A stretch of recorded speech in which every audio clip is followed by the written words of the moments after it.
Hello दोस्तों, आज का हमारा टॉपिक है यूपी बोर्ड सॉल्यूशन क्लास 12 सामान्य हिंदी का काव्य भारती कथा भारती। कथा भारती का चैप्टर नंबर 3 है लाठी, जो कि शिवानी द्वारा लिखा गया है। तो दोस्तों, आज की वीडियो में हम लाठी कहानी का सारांश पढ़ेंगे, सारांश को जानेंगे। तो आइए वीडियो को स्टार्ट करते हैं।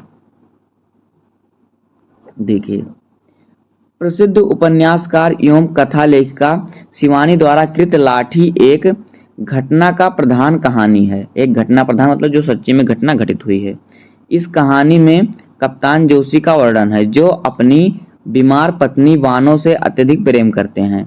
टीबी की मरीज होने के कारण जब उनकी पत्नी जिंदगी से निराश हो जाती है तो वह नदी में कूदकर आत्महत्या करने का प्रयास करती है तथा बाद में लाठी बनकर कप्तान से मिलती है, परंतु बोल नहीं पाती। इस कहानी का सारांश निम्नलिखित है। कप्तान जोशी गोठिया टीवी यानी सैनेटोरियम के 3 नंबर के बंगले में 2 गुना किराया देकर अपनी रोहिणी पत्नी वानो के साथ रहता था। वानो से अत्यधिक प्रेम के कारण वह उसको देख सहज भाव से मुस्कुरा देता तथा उसे प्रसन्न करने की पूरी कोशिश करता। बंगले के बरामदे में पत्नी के पलंग के पास वह दिन भर कुर्सी डाले बैठा रहता। कभी अपने हाथों से टेम्परेचर चार्ट भरता और कभी समय देखता की दवाइयां देता।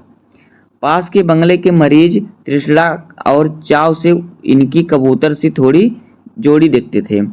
एक घातक बीमारी पर भी बड़े यत्न और स्नेह से कप्तान अपनी पत्नी की सेवा करता था। विवाह के 2 वर्ष बाद बानो को भयंकर तबीयत हो गई। कप्तान दिन रात सेवा करता रहा तथा उसे बेहद प्यार करता था। माता पिता के पत्र आते कि यह भयंकर बीमारी है, तुम बचकर रहो। माँ ने रो रो कर पत्र लिखा कि मेरे 10-20 बेटे नहीं हैं, तुम अकेले हो। कप्तान इन बातों का कोई असर नहीं होता था कप्तान पर। उसने वानों की सेवा शुश्रूषा से कोई कमी नहीं रखी।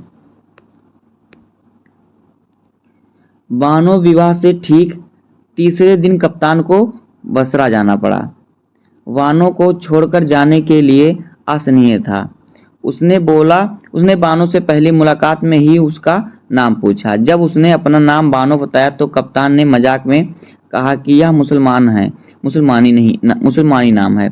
जब बानो की आंखें छलक उठी तो कप्तान बोला कि मैं तुम्हें छेड़ रहा था, कितना प्यारा नाम है। अभी बानो केवल 16 वर्ष की थी। कप्तान 2 वर्ष बाद आता है। इस बीच बानो ने 7 नंदों के ताने सुने, भतीजे के कपड़े धोए, ससुर के होज बीने, पहाड़ की नुकीली छतों पर 5-5 शेर उड़द पीस कर बड़ियां डाली। उससे कहा गया कि तेरे पति को जापानियों ने कैद कर लिया है, वह कभी नहीं लौटेगा।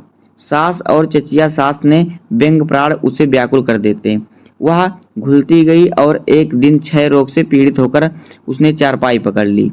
2 साल बाद कप्तान आया और आकर बानो को देखने चल दिया तो घर वालों के चेहरे लटक गए।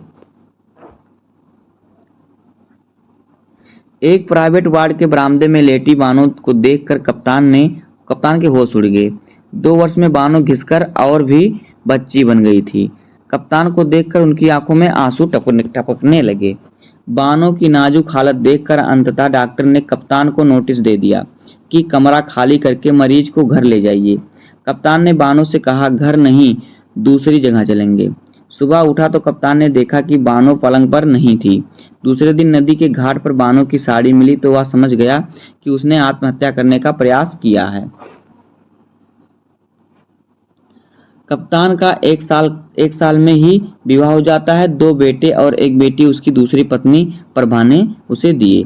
कप्तान अब मेजर हो गया था, नहीं मैनेजर हो, जो मेजर होता है ना सिपाहियों में, वो मेजर हो गया था। 15-16 साल बाद कप्तान प्रभा के साथ नैनीताल घूमने आया। प्रभा की जिद पर वह सड़क पर ही चाय की दुकान पर उसके साथ चाय पीने बैठ गया।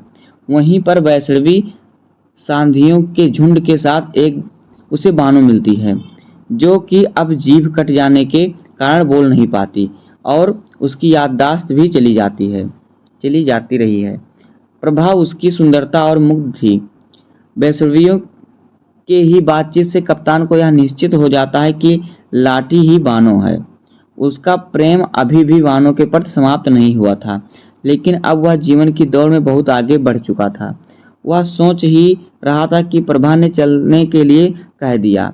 वह उठा खड़ा हुआ, उसे अनुभव हुआ कि कुछ ही पलों में वह बूढ़ा और खोखला हो चुका है। यहीं पर कथा का समापन होता है।